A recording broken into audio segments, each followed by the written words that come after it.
Picture, if you will, a metropolis, a shining city that doesn't sit on a hill, that it is the hill. It is the beacon of the Western world. It is the greatest amalgamation of culture, of magic, of science, of art. It is the city of dragons. It is a place where usually the solitary draconic kings, the ancient worms, have gathered. Gathered in a way that they hadn't done since an age of madness, an age of demons. In this city lies citizens of many walks, from the true worms and dragon lords themselves to their draconic kin, to the half-dragons, to the dragonborn, to those that see beyond merely the presence of the prime material world into the draconic ether, to the multiverse that lies beyond. And in the midst of all of these infinite possibilities, atop a roof high into the sky, a tower that would rival any human skyscraper of our modern world, a skyscraper built for 20-foot tall flying worms. Atop that tower, where the air is thin and the clouds threaten to gather, stand a group of unlikely heroes, waiting as the sun sets just behind them. There, first among them, you see Brenton, a personal dragon assistant turned wounded coffee addict turned factotum, chronicler, busy scribbling down the words as they pass between two other draconic brethren. One, a brass dragon, his head broadly brimmed, scales don't quite shimmer the way a gold dragon's might, but their muted luster still gleams in the setting sun. He snakes his head down, all the lower. Arimadak. Part of his draconic name. Dragons are known for having very long names. The longer the dragon, the older the dragon, the longer the name. And as he snakes his head down, he nudges about the arcane sigils that have been painstakingly etched into the top of this tower.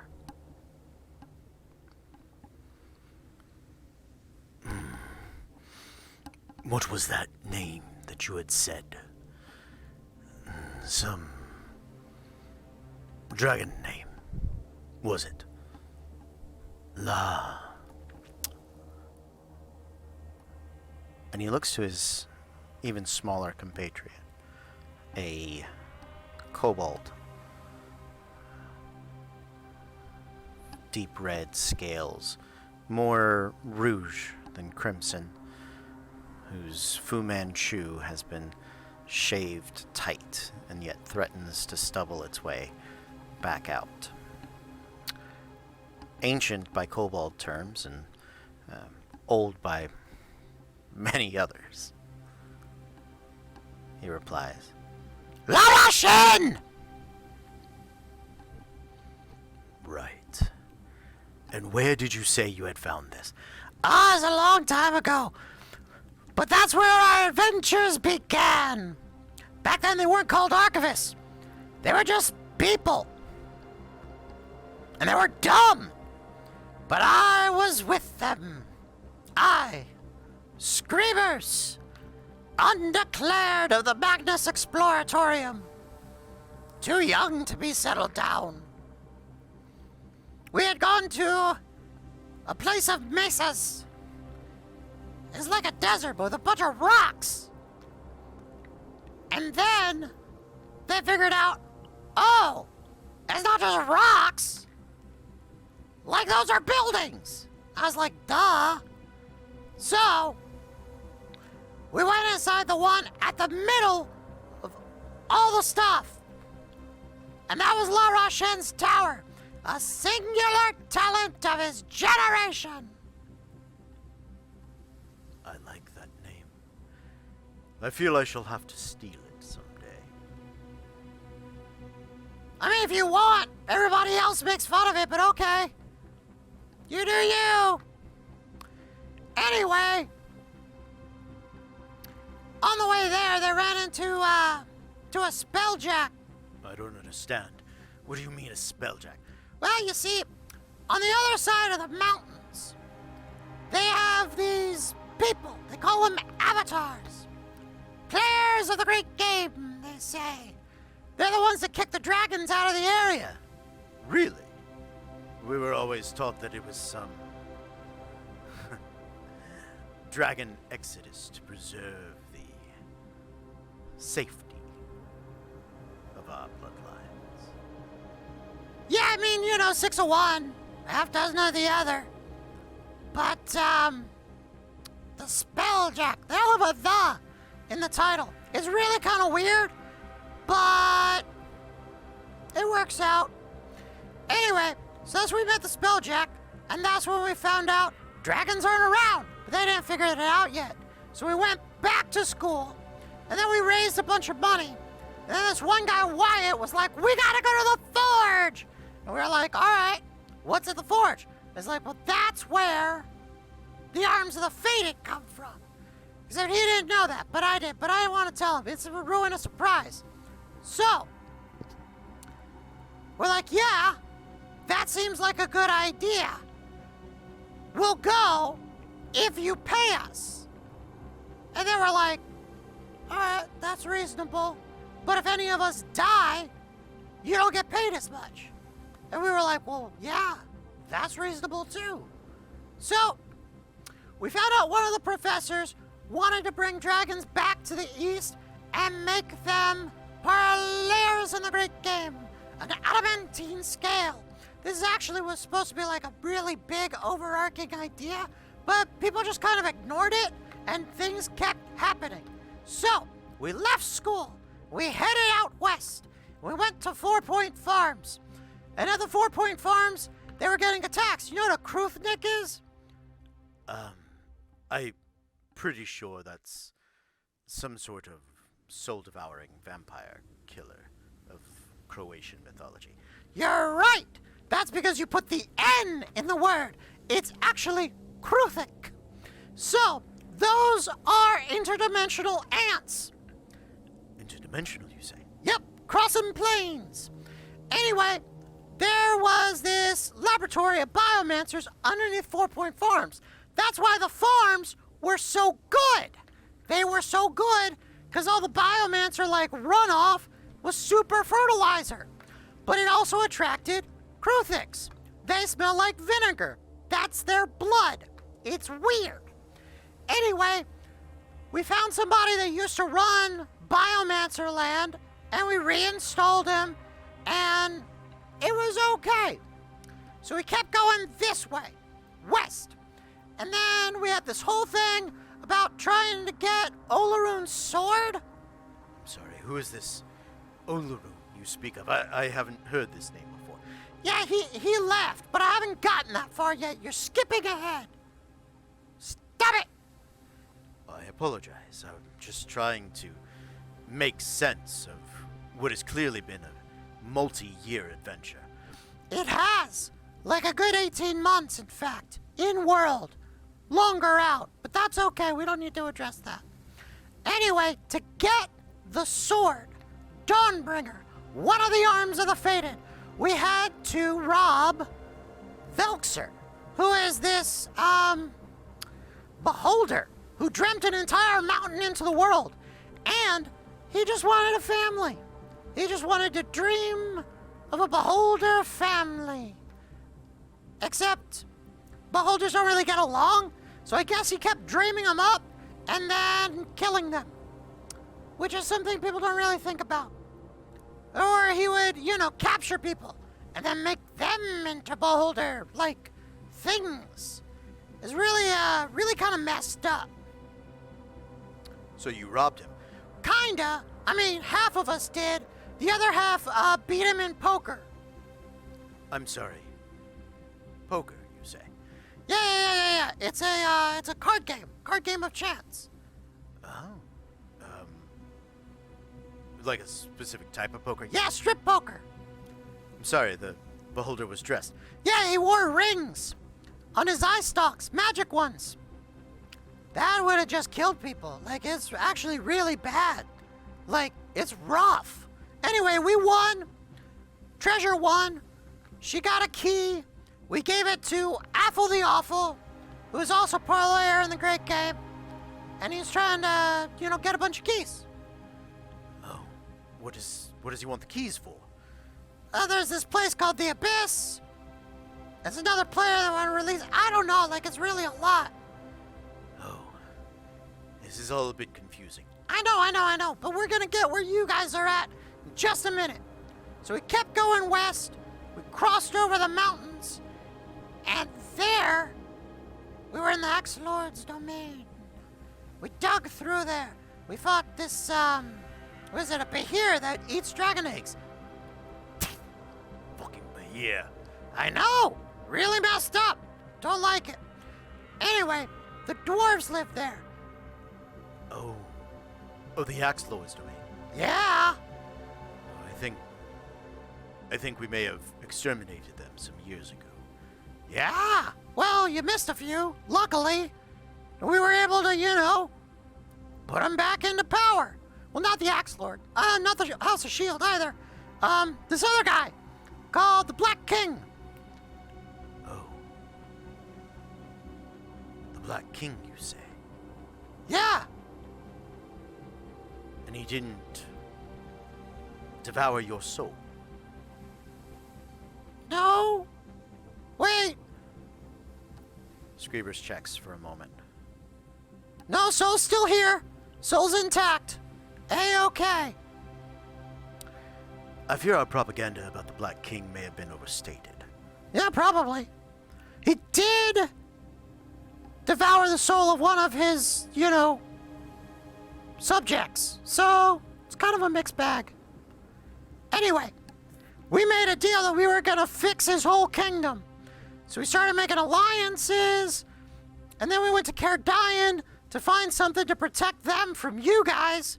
Wait, from us? Yeah, dragons. Well, I don't think any of us are really that interested in fighting some dwarves we didn't really know existed. I know, but, it's about perspective. But we have so many other problems here. I mean, we've got the Dragon First movement and the Prince of Fang and Claw.